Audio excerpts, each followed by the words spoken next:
Mais uma vez, bom dia a todos, a paz do Senhor Jesus. Vamos abrir nossas Bíblias no Evangelho de Marcos, capítulo 12. Evangelho de Marcos, capítulo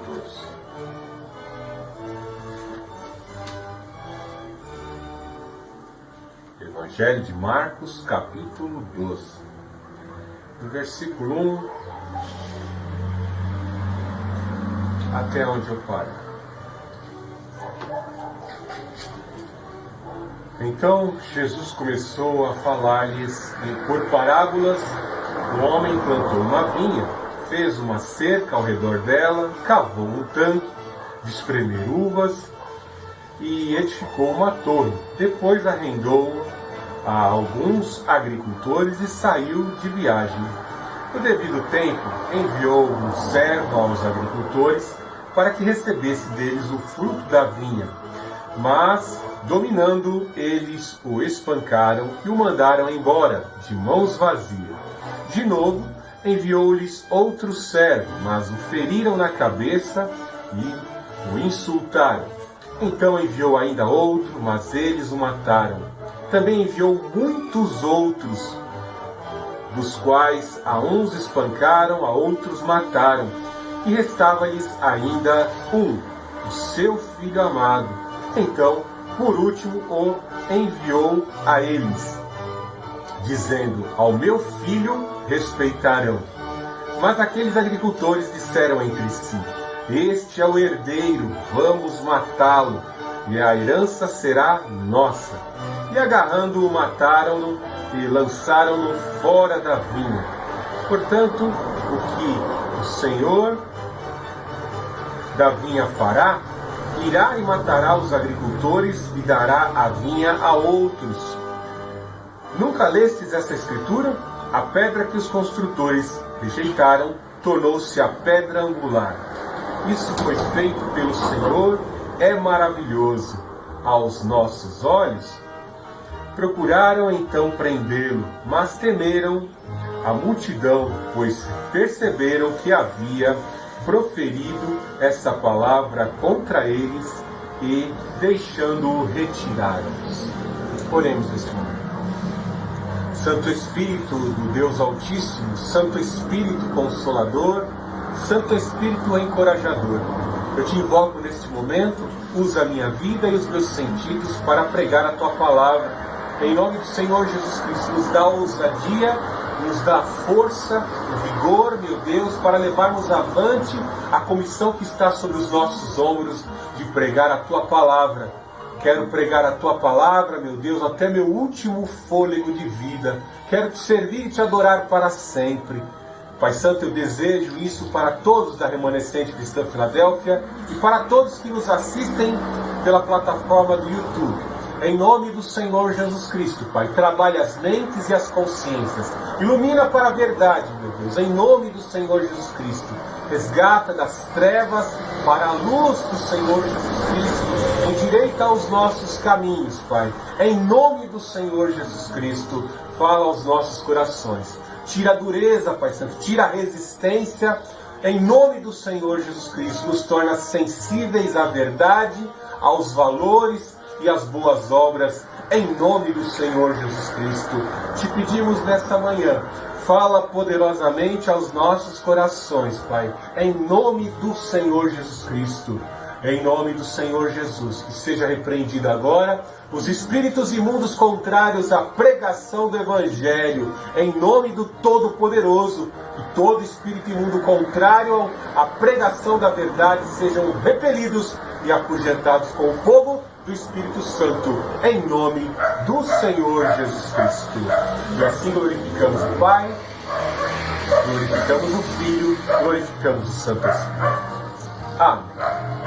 Texto muito interessante este que o Senhor Jesus Cristo utilizou, baseado no Salmo 118, baseado também em Isaías capítulo 5, e com certeza fazendo uma ponte em Daniel capítulo 2, veio nos trazer algumas revelações profundas, tanto para aqueles que vieram inquirir sobre o Senhor Jesus Cristo, como para nós, nos dias de hoje, que podemos vislumbrar o agir de um soberano Deus ao longo da história.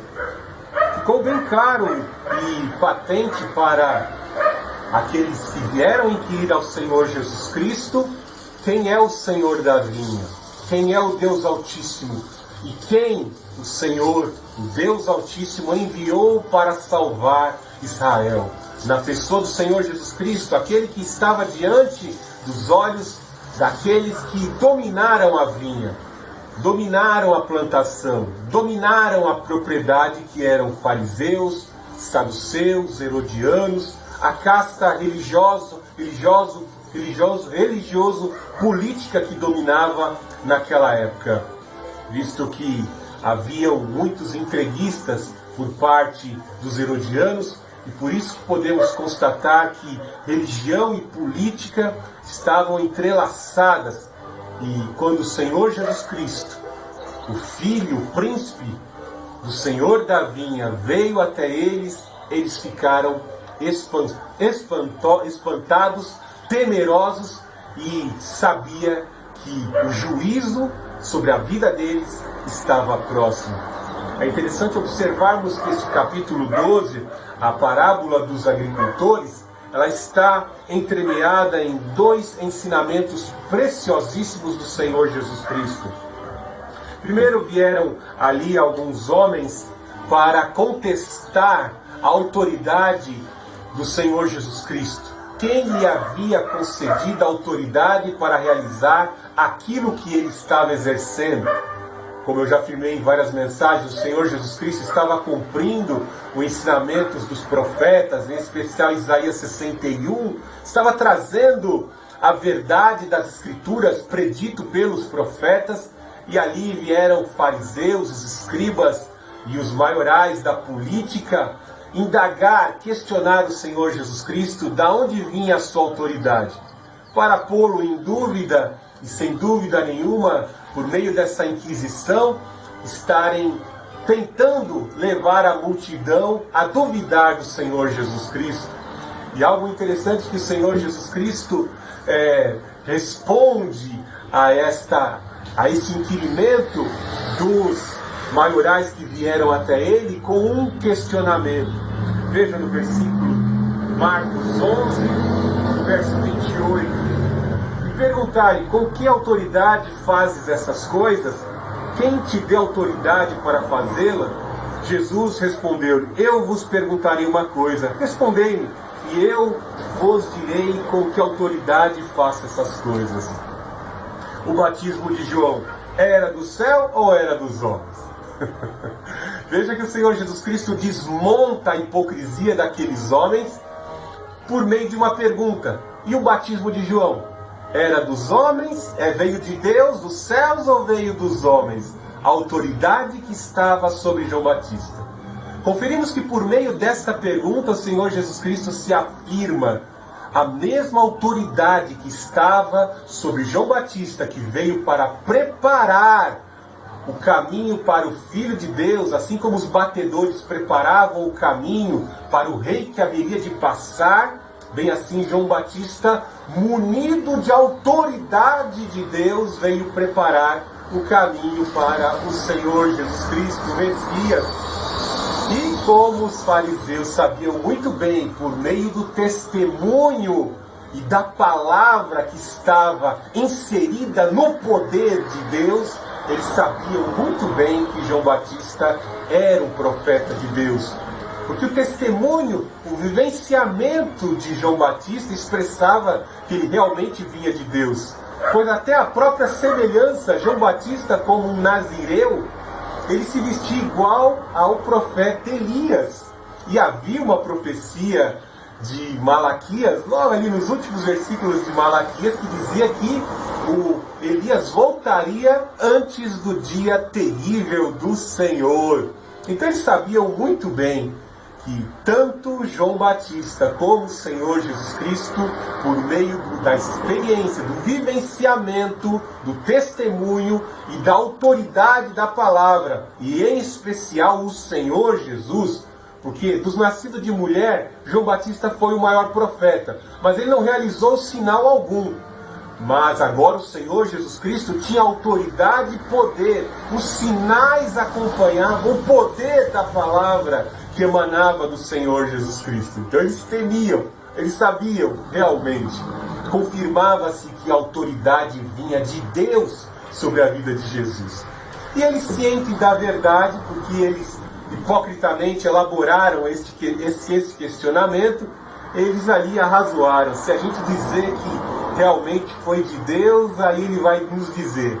O Messias, o Filho de Deus, vai dizer: por que vocês não obedeceram, já que estavam cientes de que a autoridade vinha de Deus? E eles também temiam o povo, né? Porque, por incrível que pareça, bem-aventurados os pequeninos, porque a eles foi revelado o reino dos céus. O povo reconhecia Jesus como filho de Davi. A profecia do Salmo 110. O povo reconhecia. O Senhor Jesus Cristo disse que as ovelhas ouvem a minha voz, elas me seguem. Elas estão debaixo da autoridade do meu cajado, elas ficam ao meu redor. Então eles sabiam os dois aspectos, que a autoridade vinha de Deus e que o povo reconhecia tanto João Batista como o Senhor Jesus Cristo como enviados de Deus. Algo maravilhoso também que está, esta passagem da parábola dos agricultores, está na questão do tributo, visto que naquela época o Império Romano, com o seu poder do ferro, cumprindo uma das profecias de Daniel, de um império do ferro, vemos que o aparato militar de Roma e as estratégias de guerra foram concedidas de forma permissiva pela soberania de Deus para dominar ao mundo. E naquela época existiam grupos políticos, religiosos e revolucionários que não aceitavam a dominação romana. E aqui, mais uma vez, uma estratégia hipócrita dos fariseus, em especial dos herodianos.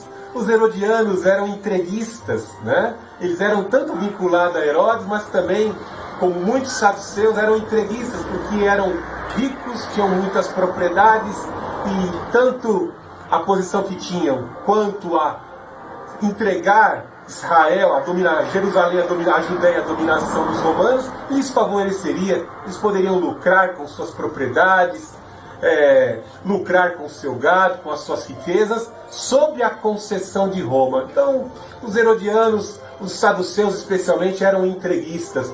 Eles se privilegiavam na posição política que assim vivenciavam naquela época. Que eles vieram questionar o Senhor Jesus Cristo se convinha pagar tributo a César.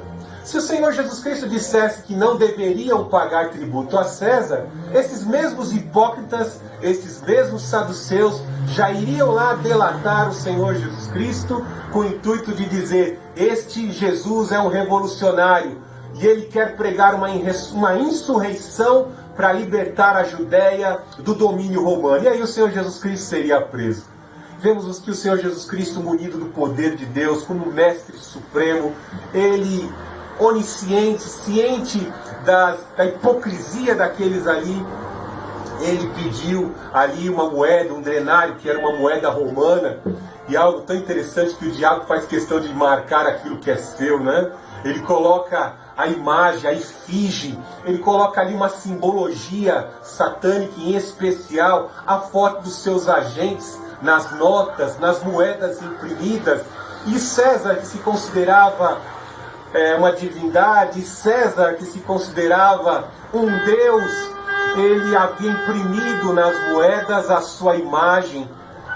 Todas as moedas que circulavam em todas as províncias do Império Romano, províncias assim dominadas, tinham a face dos imperadores, que se consideravam augustos, supremos deuses na moeda.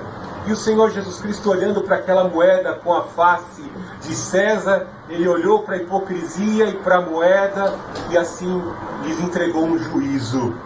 Entregue a César o que é de César e a Deus o que é devido. Essa resposta do Senhor Jesus Cristo desmontou a hipocrisia dos herodianos, daqueles hipócritas que estavam diante deles. Porque o Senhor Jesus Cristo está dizendo: né? Isso se contraponte nos outros escritos apostólicos, Romanos capítulo 13, onde vemos que o Estado ele tem por obrigação proteger a família, o Estado tem por incumbência fornecer políticas públicas que protejam a igreja, a liberdade de culto, a segurança, a propriedade privada. E naquela época, Roma, com a sua autoridade, viabilizava vias públicas para caminhar, protegia a propriedade privada, protegia a liberdade do judaísmo de ser religião naquela época, né? Então o Estado tem suas funções e o Estado, como gestor dos recursos públicos, tinha que agir, gesticionar em favor disso. E quando o Senhor Jesus Cristo fala, dê a César o que é de César, pague o tributo para que César possa viabilizar a proteção da família, a proteção da propriedade privada e as demais coisas. E quando ele fala, dar a Deus o que é devido, ele está falando de algo que os fariseus e muitos dos que vieram ali inquiriram não estavam entregando a Deus. Eles entregavam um tributo por obrigação, mas a Deus voluntariamente eles não queriam entregar.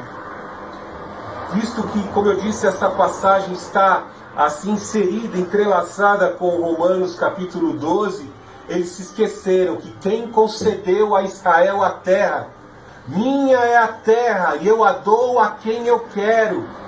Ou seja, eles não estavam entregando a Deus o que era devido, visto que até mesmo na profecia de Isaías capítulo 5 está dito lá, né? E se a vinha que o Senhor concedeu, colocou ali sobre a mordomia, sobre a responsabilidade de Israel, estava sendo completamente distorcida, pois a casta religiosa se afastou do Senhor, orgulhosamente usurpou a vinha, usurpou e corrompeu o aparelho religioso, e estavam afastados de Deus. A adoração que eles assim entregavam a Deus com seus sacrifícios tinha se corrompido. Haja vista que o Senhor Jesus Cristo, na casa de adoração, teve que fazer duas reformas religiosas, duas purificações.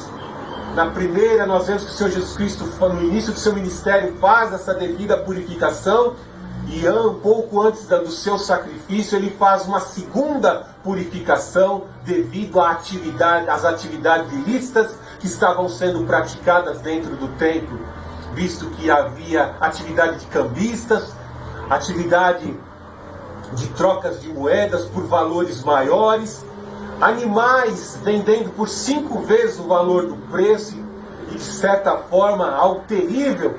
O maioral do templo, o sumo sacerdote, fazia vista grossa, porque toda aquela atividade ilícita era lucrativa para o aparelho político-religioso que dominava naquela situação. Por isso que o Senhor Jesus Cristo disse, a Deus, vocês têm dado a Deus o que é devido.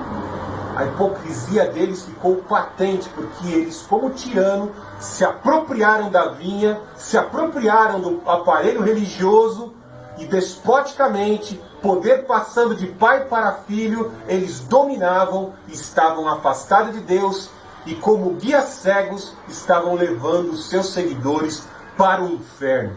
O Senhor Jesus Cristo, em Mateus, foi bem claro em dizer que vocês não entram no reino dos céus, e querem levar, não deixem os pequeninos entrar, pelo fardo de legalismo que vocês colocam sobre a vida dos seus seguidores. Mas voltando aqui ao texto de Marcos capítulo 12, vemos que essa ilustração é maravilhosa. Ela, como eu disse, serviu tanto para expor a maldade daqueles que inquiriram o Senhor Jesus Cristo, do aparelho religioso que havia se corrompido, como também nos dias de hoje, como muitos estão agindo da mesma forma, usurpando com os dons espirituais, agindo com manipulação com os dons que foram concedidos, desperdiçando os dons espirituais, e em detrimento da verdadeira pregação do evangelho genuíno, tem se construído impérios, Homens têm construído impérios e verdadeiras empresas, grandes corporações evangélicas com a palavra de Deus, agindo de forma semelhante aos mesmos que lucravam com as atividades ilícitas que eram exercidas dentro do templo de Herodes. E aqui vemos que a ilustração do Senhor Jesus Cristo é maravilhosa. Primeiramente, vamos definir o que é parábola. O Senhor Jesus Cristo utilizava-se de palavras, parábolas, metáforas, ilustrações, histórias com ilustrações, com propósito moral e espiritual sobre a vida daqueles que leem e ouvem. Naquela época eles ouviam essas parábolas e o Espírito, ele age em meio à palavra, ele traz a luz, ele traz o entendimento, ele promove rupturas, revoluções dentro da alma humana, porque existem exércitos do mal dentro da mente humana e o exército do bem.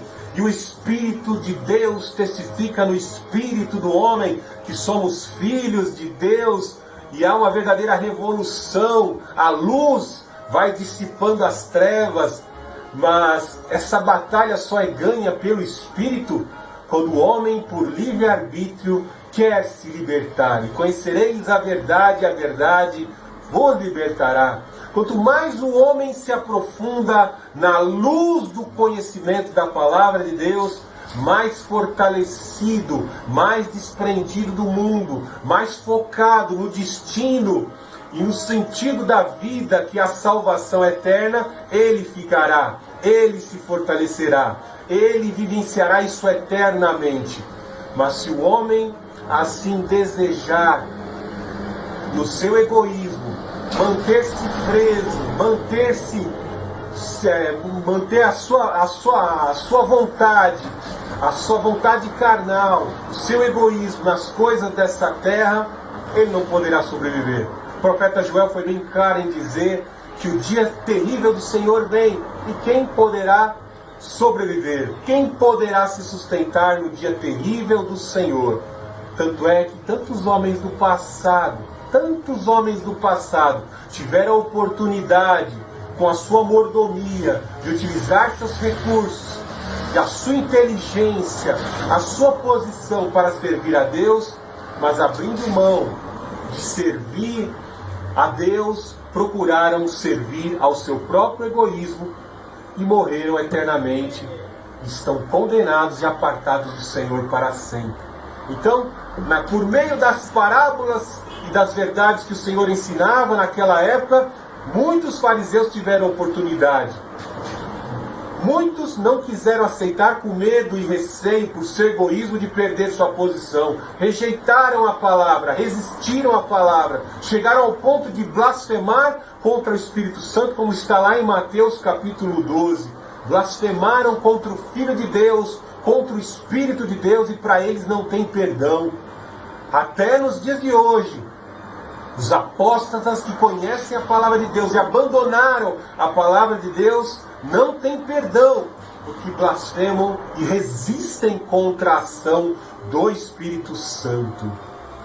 Veja que ele faz a ilustração aqui utilizando-se de Isaías capítulo 5. Depois você leia na sua casa aí, Isaías capítulo 5. O Senhor Jesus Cristo se respaldava nas Escrituras.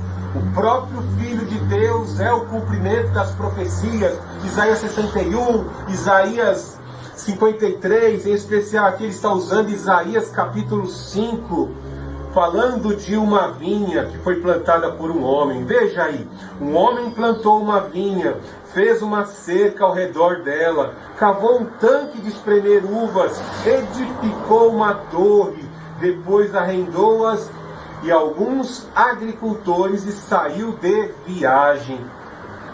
Vemos que o Senhor Deus prometeu a terra para Abraão. Veja em Gênesis capítulo 5, quando Abraão tem aquela experiência de oferecer aquele sacrifício, aquela aliança de corte, e espera nas trevas da noite a manifestação do nosso Deus, que se manifesta com fogo, e passa em meio à aliança de corte, passa mostrando a sua fidelidade, e lhe confere profecia de que ele haveria de conceder a terra de sua peregrinação a Abraão e a sua descendência.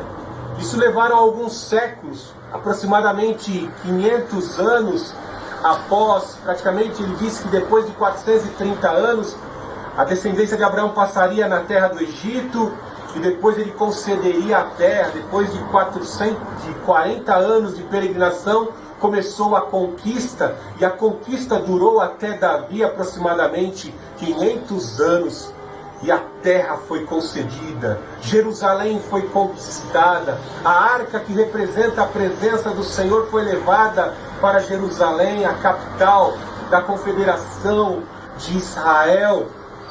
Vemos que muros foram construídos, um projeto urbano de irrigação foi levado para dentro da cidade. Deus mandou chuvas temporais seródia, Israel prosperou e chegou ao auge do poder econômico em Salomão, que já pegou o reino pronto, né? Torres foram ali construídas para que sentinelas, atalaias pudessem estar protegendo. Algo de maravilhoso, que por mais que fossem construídos muros ao redor da cidade, a cidade verdadeiramente só poderia ser protegida se Israel mantivesse a sua comunhão com Deus. Lembrando-se da lei de Moisés, que era condicional, Moisés assim ensinou: vos colocarei por cabeça e não por cauda. Vou colocar vocês maior do que todos, se, veja a condicional do termo se vos obedecer, se vós obedecerdes os meus estatutos e os meus mandamentos. Havia uma necessidade de obedecer a lei de Moisés como condicional para receber as promessas, a bênção sobre o gado, a bênção sobre a lavoura, a chuva temporais seródia, para que houvesse a prosperidade. Mas como houve desobediência, rebeldia, abandono, apostasia, o Senhor permitiu que impérios se levantassem e os inimigos pilhassem e levassem a riqueza de Israel para a Babilônia. Vemos depois a riqueza ser levada pelos romanos, principalmente 30 anos depois da crucificação, quando houve o cerco de Jerusalém, no ano 66, que durou 3 anos e meio, no ano 70, Jerusalém foi conquistada. Então vemos que essa condicional não foi obedecida por Israel. Os líderes se corromperam.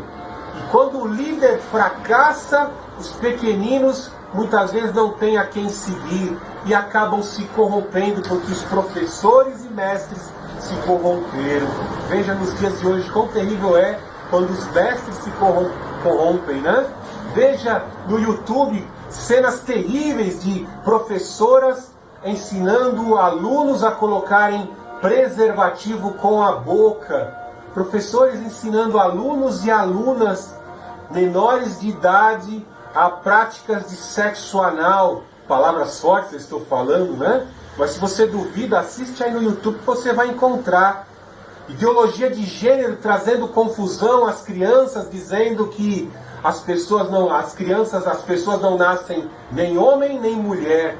O sexo que quer ser evidenciado vai ser descoberto no processo da experimentação, tanto com homens como com mulheres.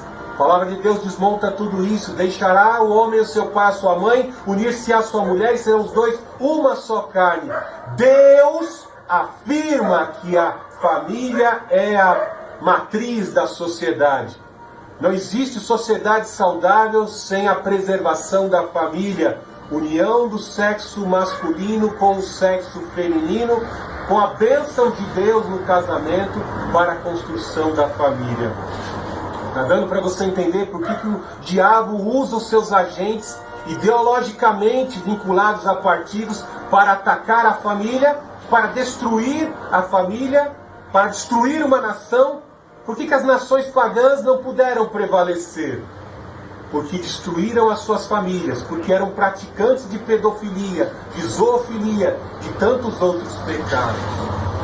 Então veja aqui, depois de um tempo vemos que o Senhor ali plantou a vinha, a cercou, cavou um tanque, que é um lagar onde o vinho seria produzido, o vinho daria lucro e crescimento a essa propriedade, crescimento ao proprietário, e automaticamente distribuída em salários aos que arrendaram a terra, né?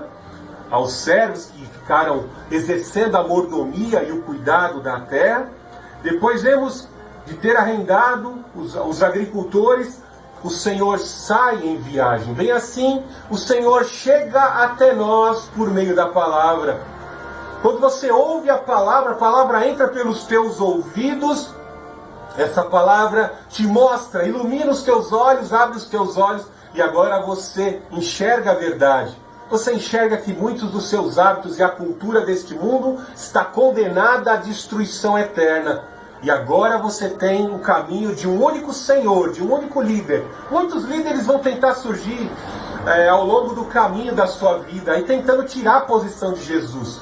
Por isso que todas as religiões estão esperando o Messias, um falso Messias.